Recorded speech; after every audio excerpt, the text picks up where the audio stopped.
And this time is really going to be for you guys. Like, I wanted to take this as a time to dive into your businesses. I wanted to show you the back end of Pinterest and Tailwind and a few of those things. And then we can do some Q&A where we can look at your stuff.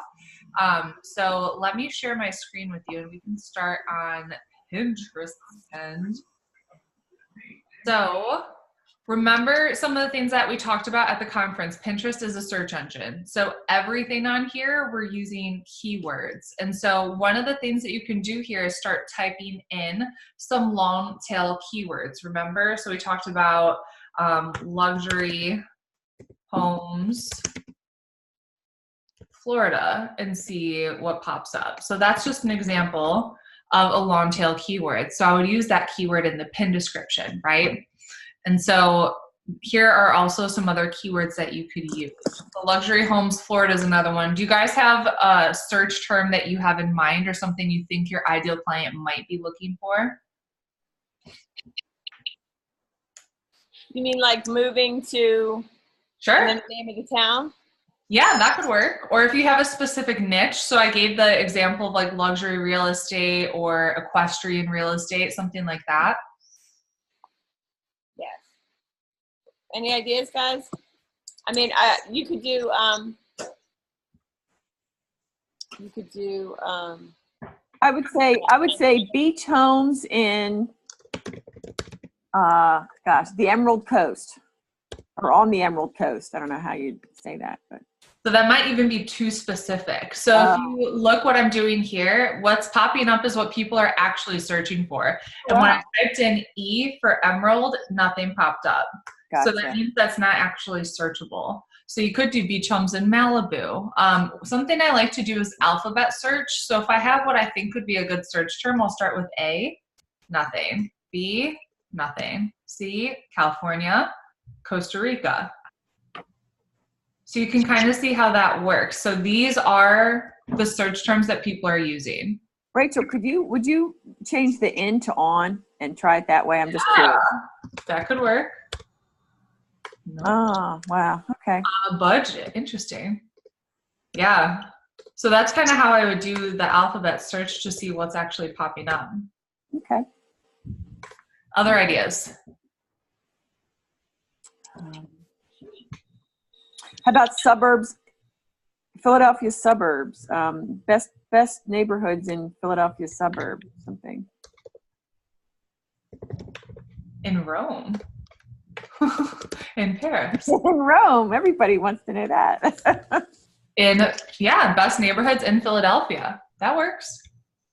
So that might be a good one.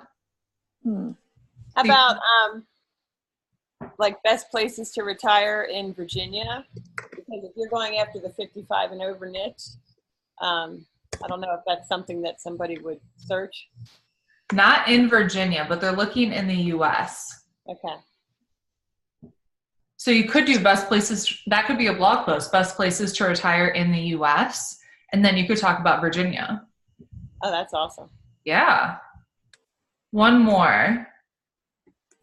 How about Kate or Karen? I saw both of you on here. Or Carolina.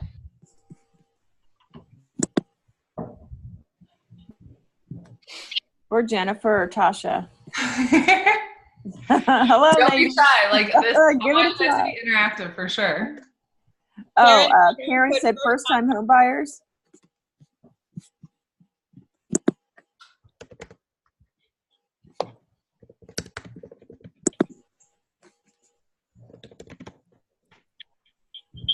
Karen's in New York. Programs, announcements. So you could do this and see announcement. That's what pops up. And these are some other keywords that make it a little bit more specific. So tips, must have, decor. And so to your point earlier, Rachel, then you could do a blog post and then speak to what you want to speak to in that? Yeah, you could. Okay. And what you're scrolling are different words with that, like first-time home buyer process, first-time home buyer seminar, right? Yep. So these are more specific keyword terms. So if I did first-time home buyer seminar, this is what pops up. So this would be the most specific long tail keyword that you would use. Awesome. Make sense? Yep. Questions about keyword research, because this part's really important and I want to make sure we don't miss out on anything here. So for keyword research, it's just trial and error, correct? Yeah, you just start typing and see what pops up. I would just have like a Google Doc or something and just make a list. So I would take this, copy and paste it into a Google Doc, and that way I have like a list of maybe 20 long tail keywords that you could use. And so they don't have to be related to your specific town because that's too small. It could be. So I gave the example of being kind of like the go-to expert in your area. So it'd be like best restaurants in Pittsburgh as an example, or best neighborhoods in Pittsburgh. Got it. Cool. Longer is better. The more specific it is, the better, because that's how you're going to end up showing up at the very top. If you just do something like first time home buyer, that could be, it's probably not super saturated because that is still pretty specific, but let me use the example of like weight loss. I wouldn't use the keyword term weight loss because there's probably 500 million posts on that topic. But if I use the example of intermittent fasting for women, that's more specific, right? Just more specific. Similar to if we have something like a three-day video series on how to sell your home in 30 days or less, or 2 weeks or whatever. Mm-hmm. So we could do something like that because that's along the lines of specificity or whatever the word is, like intermittent fasting. Yeah, you could. That might actually be a good thing to offer for free. That would be a good freebie that you could have on your website. Right. So what would that be called then? It would be, what would be the long keyword thing? Longtail keyword? Yeah. What did she say? First time home buyer's guide or something? What, like how to sell your home? Like it's a home seller video series? 2 weeks or something. How to sell your house quickly by owner for top dollar fast. So I mean, any of these would work. So we should use one of those in terms of not only in keywords, but in what we title the actual Pinterest post then? Yeah, you can. I mean, is that better? If you're trying to target people in your region though, you want to stick to more regional specific stuff. Can you if you're trying to target people on how to sell your house, I mean, you could. See, that's what I'm trying to figure out, how to get this hyper local. That's what I'm trying to. Right. So the way to get it like hyper local is by being that go-to resource for that area and talking about best neighborhoods and that kind of thing. That would attract more people who want to buy, but you could also talk about selling your house too. Okay. So I guess I'm wondering, how do you do that when, like, if you're in a small town, if you're not in Manhattan and you're not in, LA, or some metropolitan city, and you're in a small city, we're not going to have huge searches for that. And that's why I'm trying to figure it out and help. So maybe it would be like South Florida. So it'd be that general region. Okay. So like when my husband and I were looking for an equestrian property, we were pretty open to being anywhere. And so we were searching equestrian properties in Florida.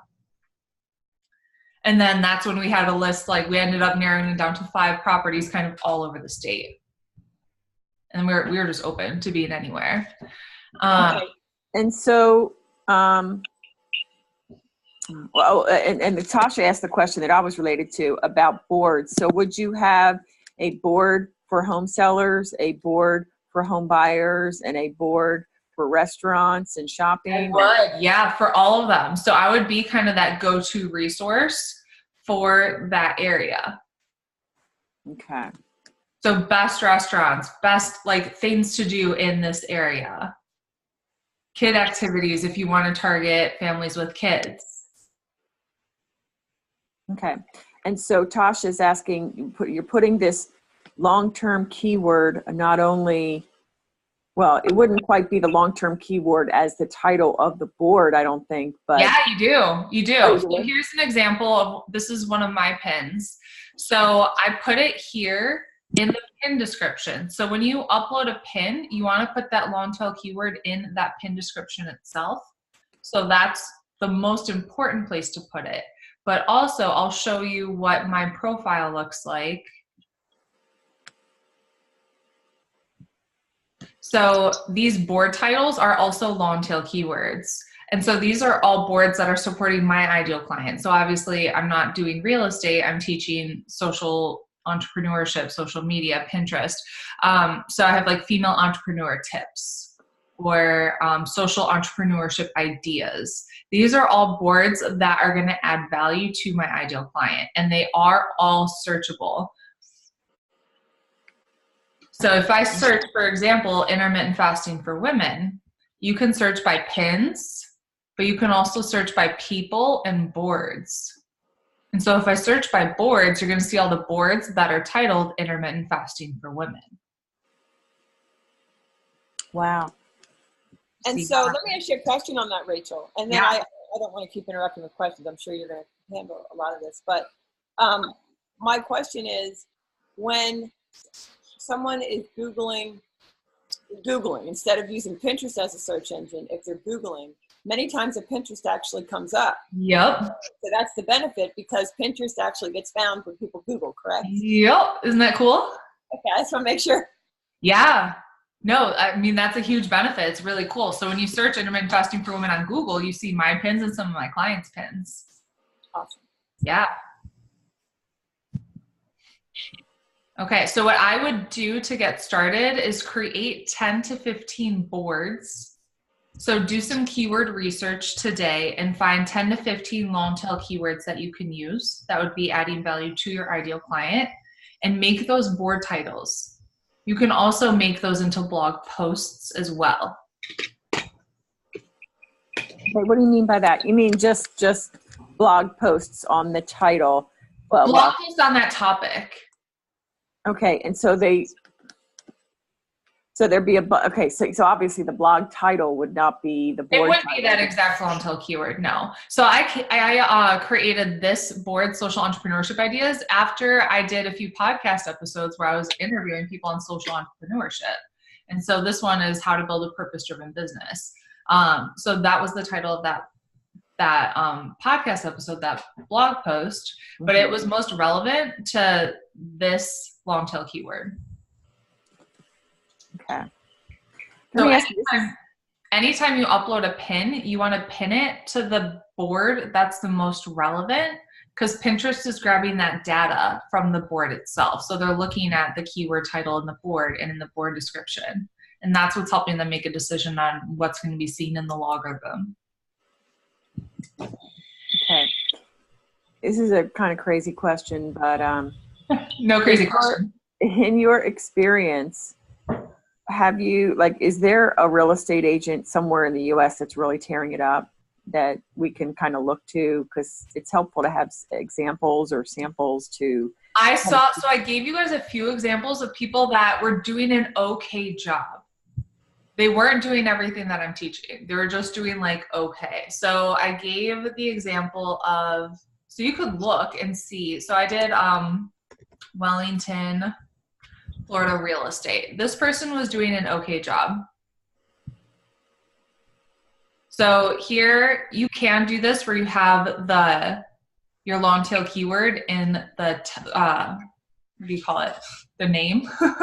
Yeah. So you can do that too. Having a brain fart, it's already 5:13. But you can see here they have long tail keywords. So Wellington real estate, Wellington, Florida communities. So they're obviously serving this area, Wellington, Florida, Wellington homes for sale. Real estate listings. So they have all this too. This is someone that I found that's doing a pretty good job. And where are they falling down so that we can? I wasn't in love with the way all of her pins looked. And one of the other things, I didn't see her own listings. So it was hard to tell. Let's see. So I don't know. Okay. So this is their listing. So that's cool.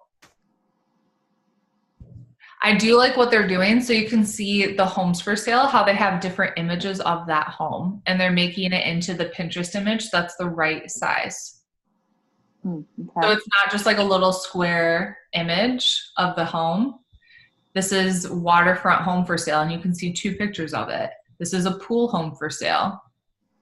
And so they do that via Canva? Is that what? Yeah, Canva. Let me show you Canva, and you can see how easy this is. I like the word easy. I'm not like a graphic designer at all. So if I can do this, like anyone can. So create a design, and then here, the Pinterest graphic. Click on that. And then here, these are already some Pinterest templates, basically. So you could use one of these. I love Pinterest. This is great. I know. So, I mean, you would just pick one.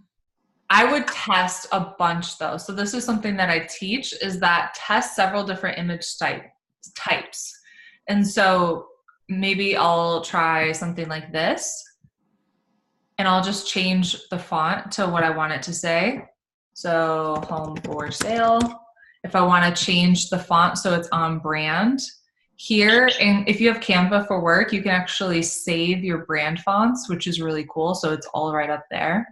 And then what you can do is actually duplicate it, so you can copy it. And if I wanted to test this, maybe I would get rid of the image itself and just hit delete. And then I would test it with maybe a different background color. So you can do whatever kind of background you want. And you can change that, so maybe it's an on-brand color, whatever it is that you want to do. So I would test it. So maybe one has a background image and then one doesn't. And you can see which one does best.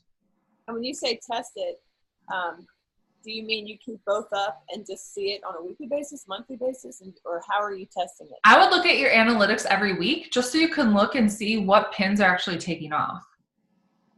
And then I would look at your Google Analytics as well, so you can see which of your blog posts are getting the most traffic.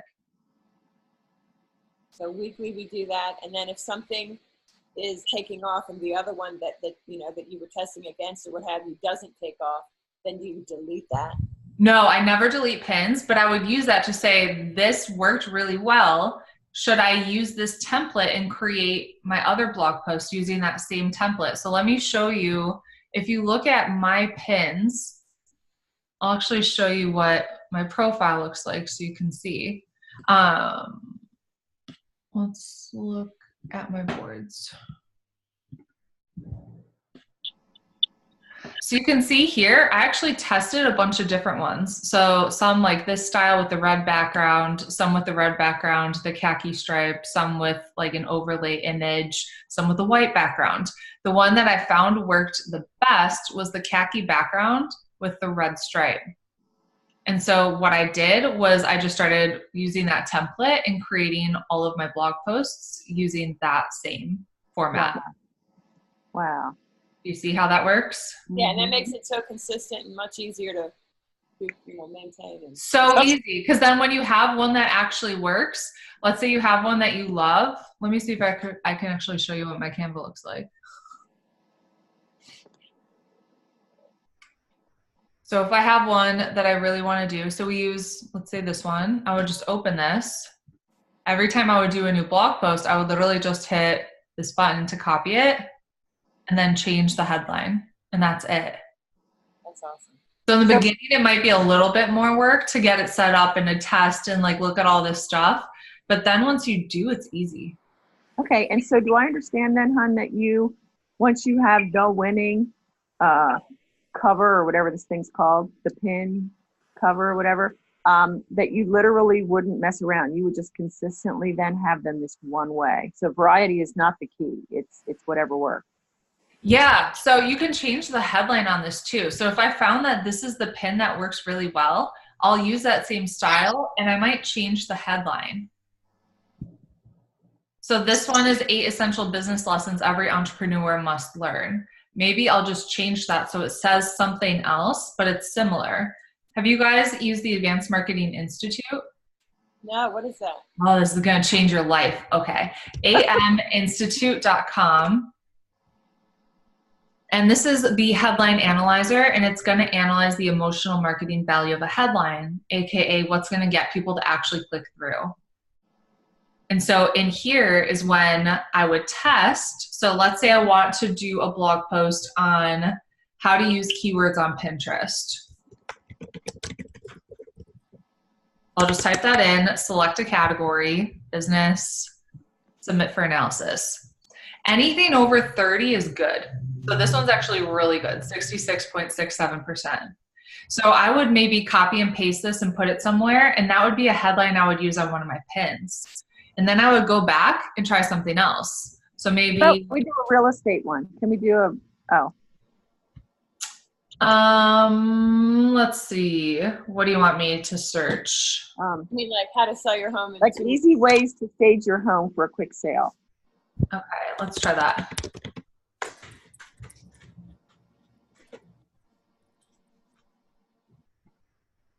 And would that be business and professional services? But your category, does that make sense to categorize that in business and professional services or real estate? Real estate, thank you. Sure. Ooh, still 20. I think that's very emotional. I think that would be, I'm surprised. So sometimes you just don't know until you do it. So I might change it and put like 5 easy ways to stage your home for a quick sale and see. It went down. You kind of have to test it. So maybe 5 super simple ways to stage your home for a quick sale, and it went down again. Then maybe I'll get rid of this part for a quick sale and see what happens. It went up. So a lot of times when it's too long, it actually like dilutes its value, which is funny. Wow. But you want it to be longer than 4 words. I'm sorry, what was that? You don't want it to be longer than 4? It has to be longer than 4 words, but too long isn't necessarily better. Okay. And so this is something you could easily just play around with. So maybe expert secrets to staging your home, 33%. Interesting. So that would be the headline that you would just literally just copy and paste that and put it here on your pin. Love it. So I like that. So that's just a trial and error until you get it over 30%. Exactly. And then sometimes you're like on a roll and you get it over 50 or over 60. And then sometimes you're just like, screw it, I'm good with 30. Like you're just like, you have a rough day. I've had those. All right, let's look in the chat. Sorry? I was just going to look in the chat and see where we are. Or do you want me to be quiet and wait till the end? I'd like her to facilitate and stop asking questions, and then we can just go on. Okay, yep. Sure. So I actually wanted to show you guys Tailwind as well. So Tailwind, this is where you're going to schedule out all your pins and then join any relevant tribes. So in here, you can see this is the tribe feature. I love tribes. It's just a way for you to collaborate with other users on the platform. And so you can see in here, these are all the tribes that I'm a part of. And then you can go here to find a tribe. If you don't see a tribe with your niche, create one. Because tribes is still a pretty new feature. It's been around for like a little over a year, I would say. And it's gotten a lot more popular over this past year, but there still might be some missing that you could create. So let's just do real estate and see. So these are real estate across the US. There's 37 tribes about real estate that you could join if you want.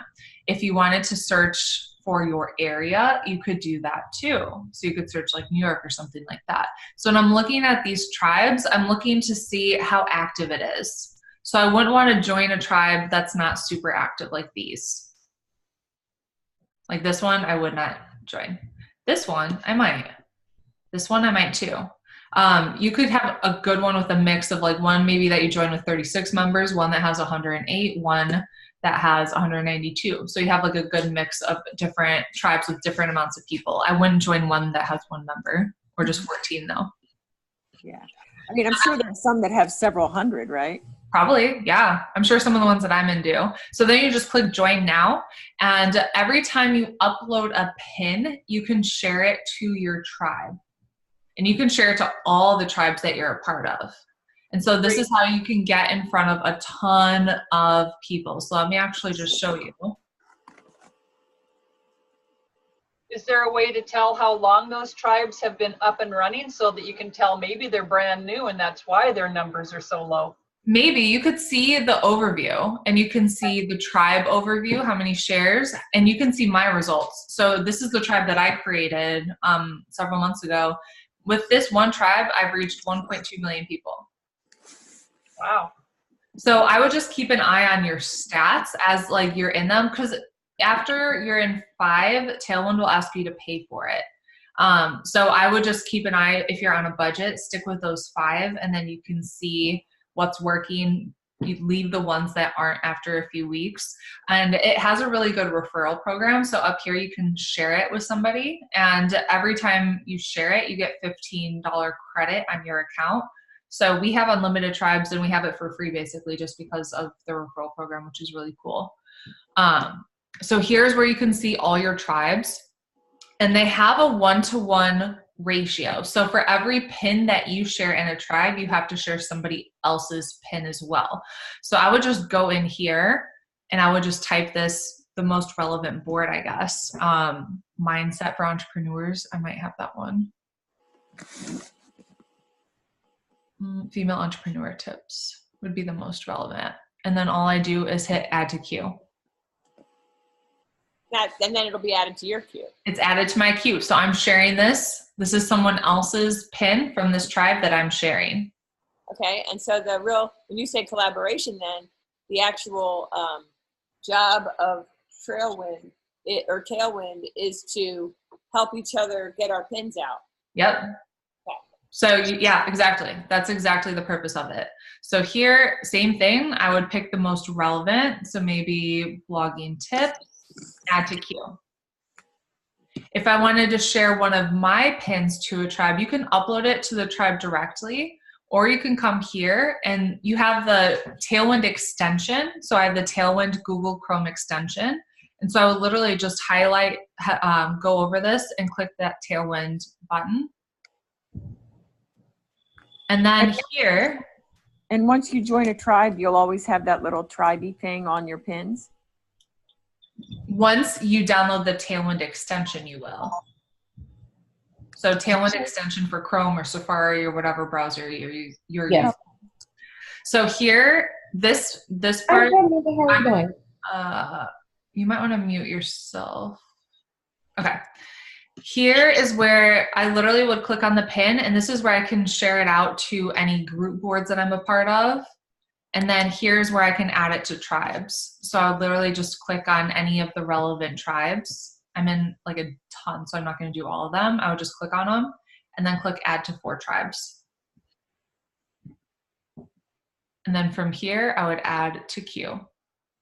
And then it'll be ready to be scheduled out. So within Tailwind 2, there is your scheduled pins, and you can set up your schedule here. So with your schedule, you can decide how many times you want to pin per day. That's going to be determined on how much content you have. So I recommend you schedule at least 5 pins per day. And here Tailwind is actually telling you these are suggested time slots. So Tailwind is telling me based off of the engagement my account has, I should schedule a pin at this time if I wanted to pin more. I'm happy with how many times that we're pinning throughout the day, so I don't want to. But this is how you can set it up and decide how many times you want to pin each day. And then you'll be able to go here and see all the pins that you have scheduled. And so you could sit down like once a month and just go through everything in your tribes and just schedule everything out. You can spend like a half an hour, maybe an hour doing that, depending on how long it takes, and then you're done. And then I have a question, Rachel. If you were to hit back, it said podcast, and then blog. So is that Tailwind telling you what to post? Like, yeah, there. It says podcast, Pinterest post, list growth, blogging. So Tailwind actually came out with something recently called Smart Loop. And you can create a loop and it's going to share your pin over and over again. It's going to literally loop your pin based on the schedule that you create. And so you don't have to keep uploading that same content over and over and again. And so these are just some different loops that we've created. So I have one of like my blog posts. Got it. I have one of my podcasts. So you can see like the difference. So my podcast ones are the purple ones.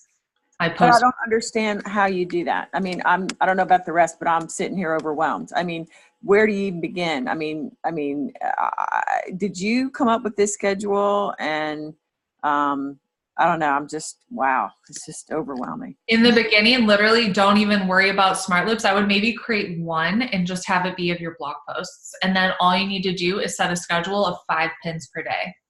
And that's it. So the stuff I don't usually schedule.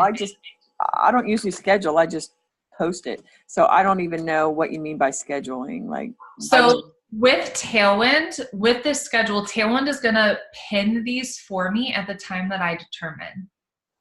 Because if you're not scheduling out your pins and you're just relying on yourself to pin manually, you're probably not pinning enough. So Pinterest's logarithm, the smart feed, it wants you to pin on a consistent basis. And so minimum 5 times per day. And it's going to reward the pinners that are pinning consistently with quality content. And so that's why you want to schedule it out, because I don't know about you, but I'm not going to be sitting on Pinterest pinning manually 5 times per day. It's not going to happen. So that's why we're using something like Tailwind, so you can schedule it out. Does that make sense? Yeah. Yeah, but I'm still overwhelmed, but that's okay. So all I would do is go to your schedule, and then all you have to do is say, I want to pin 5 times per day. So if you go to your schedule, it's going to look different when you just come to set it up. So literally you would just go to add time slot and you would just pick 5 per day. And even here in the getting started, they have some video tutorials as well to tell you what you need to do. But I would literally just come here to your schedule, pick 5 suggested time slots, and that's it, you're done. Okay, because the suggested time slots will appear. They will appear, yep. Okay. Yep. And within Tailwind, like I said, they do have video tutorials kind of walking you through it when you first sign up. Questions about Tailwind? Okay, I want to show you the blog side as well. Nasha says, is scheduling with the paid subscription or is scheduling with everybody for that? So they'll allow you to schedule a certain number of pins before they'll ask you to pay. I don't know how many, maybe it's like 150, something around that. And then they'll say you've hit your limit. So you can do the free trial until you hit your limit, and then they'll ask you to pay. And then there's different tiers based off of how many pins you want to pin each day and that kind of thing. So to get started, I would literally just do it for free until you get a hang of it. And then when you run out of it, I would do the cheapest level until you're like, you feel good, confident. And when I saw results from it and I was getting clients and that kind of thing, that's when I was like, oh, this is worth it to upgrade, especially with the referral program. I was like a no-brainer. Okay, so on the blog side, some of the things you want to make sure is that your blog is optimized for Pinterest traffic. So what's our main goal with Pinterest? Anyone? To be visible as an expert. No, to direct them back to your site. Get them on your site, build your email list. Okay. Build your email list. So you want to make sure that there are places where people can opt in to get on your email list pretty much everywhere on your website. Like, you have to be a dummy to miss it. You can't just have a little button at the bottom of your blog saying like, subscribe to my blog, because that's not going to cut it. So you have to have some kind of freebie that's going to add value to them. I shared a few examples during my talk. It was like first time home buyer guide or something like that. So here we have a pop-up on our page. You didn't see it because I'm logged in as myself, but this is kind of what it looks like. So 10 Pinterest hacks. This is a lead box with lead pages. And that headline I tested in the Advanced Marketing Institute.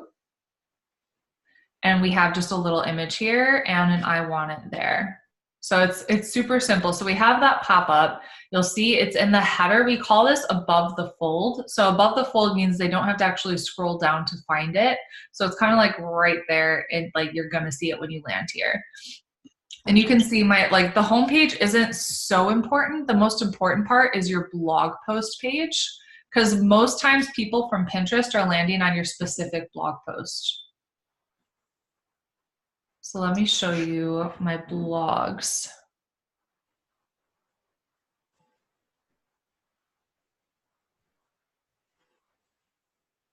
All right, so here's an example how to easily create an opt-in page that converts. This one I published today. So here, to optimize it for Pinterest traffic, one of the things that I do is to let them know that they're in the right place and I have more content about this topic that I can help them with. And so the pin that they're coming from, it's like it mirrors, because again, it's all on brand. So the pin mirrors the content here so they know they're in the right space. And then I show them I have other content related to the subject that's going to help them. In the blog post itself, I'm adding value. So like some of them I have images in here. This one in particular, I actually made a video to go with it. And then I have a pinnable image. So this is that same image that you can make in Canva. And here you can see the pin it button. And then the last thing that I have is an author footer on every single blog post. And so this is just, so basically it's like, think about that Pinterest traffic. It's cold traffic. You have like not so much time to actually build a connection with them. So I have a picture of me here, my name, who I am, and one of my favorite quotes, and a call to action to get them on my email list. And I do this because if they come here and they don't see this, they don't know who I am. They just read the blog post and it's kind of like a faceless blog. So how did those pictures become pinnable, or what is that?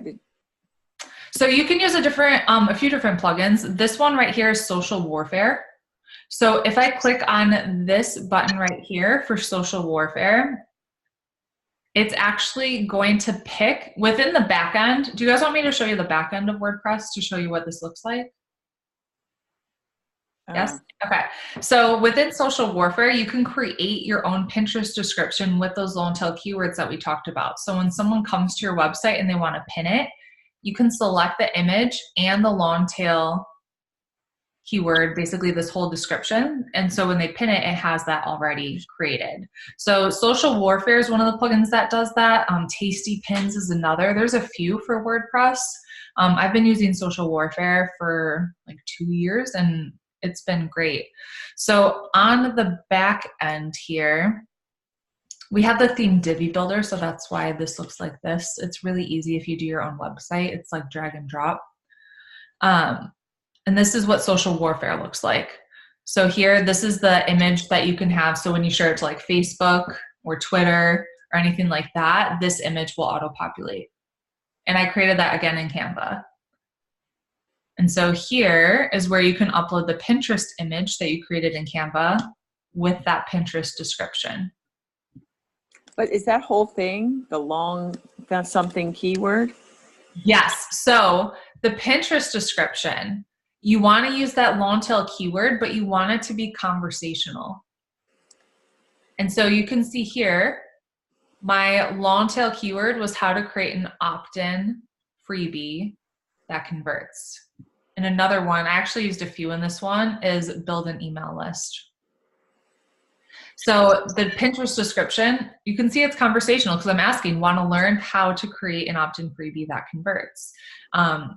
I built my email list to over 50,000, ready to create an opt-in that converts. The call to action, repin, and let's build your email list. And then I used a few hashtags too, because you can use hashtags on Pinterest now.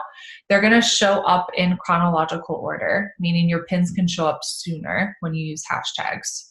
So with hashtags, they don't need to be as specific. So you can see here, I'm just using the hashtags email list, email marketing, online marketing. And then we have a branded hashtag, she's making an impact, which you can do if you want, you don't have to. How did you learn how to do a website? I mean, how did I learn how to do it? Yeah, you're like, this is easy. I'm looking at this. I swear I'm about ready to cry myself. I don't know about anybody I else. have website people. So one of my students actually does WordPress too. So if you do need help with this, I'm happy to refer that out. So not all of us are like techie minded. And I know like, especially as like people that are visionary, big thinkers, the techie stuff makes them want to like their eyeballs bleed. So if this is not your zone of genius, don't do this, like outsource this. We do Pinterest management now. So if some of what I'm saying, you're just like, there's no way I can do this, we can do it for you. And can you just generally just like price of that or what is involved? Just real briefly, because I'm curious. On the low end, $397, on the high end, $997. And so basically helping you manage your Tailwind schedule. For $397, we'll upload a pin for your blog post every week. For $997, we'll upload a pin per day. Just kind of depends on what level you want. The $997 is like what I do for my business. $397 is just like if you're just getting started. Mm-hmm. Okay. And that information's on your site somewhere? Not yet, actually, because we're like just launching it. So you can email me and you can be one of the first people to get access. Okay. Questions? I'm recording this too. So for some of you guys, they're like, shoo, like you can go back and watch this again. Okay, so we have some questions here. Yeah. Karen said, should we create a board for sellers and buyers or just have different boards under us?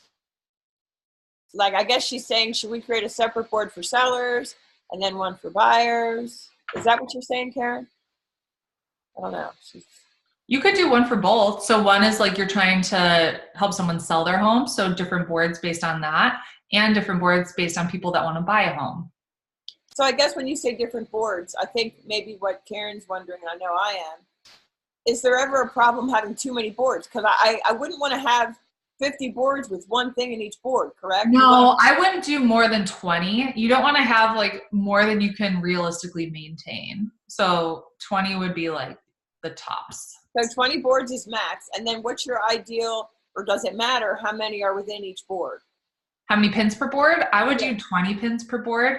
And remember, these don't have to all be yours. These could be pins that you're sharing out of like Tailwind Tribes or something like that. Okay. So to start out, would you say that the attention to get your Pinterest up and running should be time blocked for like 4 hours the first week, 3 hours the next? Like, I like to time block, so I'm just trying to figure out what your suggestion would be if you were going to start fresh. Fresh. So I have a course, Pin with Purpose is my course. I've had some of my students go through it, like they binge it in a weekend and they set everything up. And then it's just maintenance after that. So creating a weekly blog post and doing your Tailwind schedule. So I love that you have a program. So that we can find on your website. Yes, you can. And what's it called? It's called Pin with Purpose. So if you go to the Work With Me tab on my website, you'll see it. Okay, great. And Rachel, I think I sent you an email. I just want to make sure the winner of that Pin with Purpose. Did you see that? I don't know if I didn't. Michelle must have missed it. Can you resend it and I'll make sure to Vox her and make sure she has her eyes open for it? Sure. Thanks. Thank you. And then Jennifer says, any recommendations for me as a mortgage advisor? Content can be boring. How could you make the content not boring? So I want to create more creative, non-banky feeling posts. Yeah. So how could you put like your personality out there? So for some people, like financial advice could seem boring, but if the person teaching it has their personality out there, so maybe you're doing like video tutorials or something like that, and you just transcribe it to put it on your blog. Ooh, I like that. Yeah.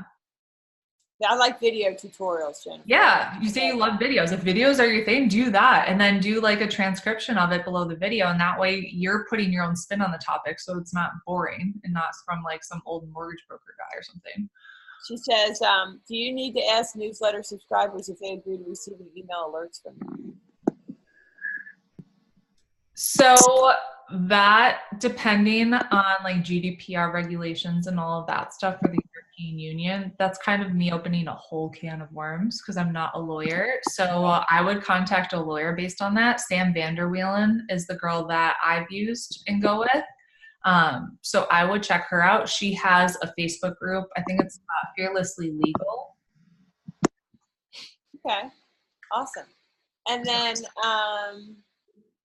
that's it for the questions in terms of our chat. Yeah. What else do we have? Anything? We're going to check out your Pin with Purpose program. And so let me just ask, what would be the expectation of a local real estate agent? Like, you know, you have 659,000 views every month or some crazy number. Like, when you're starting out, what is realistic? Like, what can we expect? Because we don't even know how to put a Pinterest goal together because we have no, you know what I mean? I have had some of my clients triple their sales in 60 days. I love that. Very good. So, I mean, I would just go all in and just commit to learning it, getting it done. Maybe that's going through Pin with Purpose, whatever it is that you want to do, so you can make sure you have the right steps, the right strategy, and just taking massive action. Don't just take this and sit on it and wait and hope that someday you'll do it. Like, do it now. Yeah. Now is like the golden opportunity for you guys, so I would jump on it. Yeah, because I mean, you know how like Facebook and Instagram make changes? It sounds like even in this little 45-minute or an hour thing that we are in right now, you said that they just started, I don't know, I have a lot of notes, but they just started that the tribe thing like a year ago. And so when I'm looking at real estate, there's only 37 posts. As a coach, I'm thinking, dang, that's big options there. Because it's wide open. Yeah, it's wide open. So to your point, we have to hop in now before other people find out about this. Exactly, because I have podcasts now about real estate. So people are searching for Pinterest like marketing and they find my podcast. And so like they're going to find these trainings and stuff. You want to be the first ones to do it. Yes. Well, you've answered all my questions. I just want to give one more chance. We have Karen, Kate, and Tasha, and Jennifer, and Carolina. Any other questions before our time with Rachel is over? All right, thank you, Rachel. And please send the Zoom to me, and I'll get it out to all the VIPs. Perfect. Me and Judy, or one of us, please. And then, what was I going to say about that? Jennifer says, thanks so much. We definitely do. And then we'll be in touch with you about Pin with Purpose. Thank you so much. Perfect. No problem. Thank you, guys. Have a great day. Bye. Bye.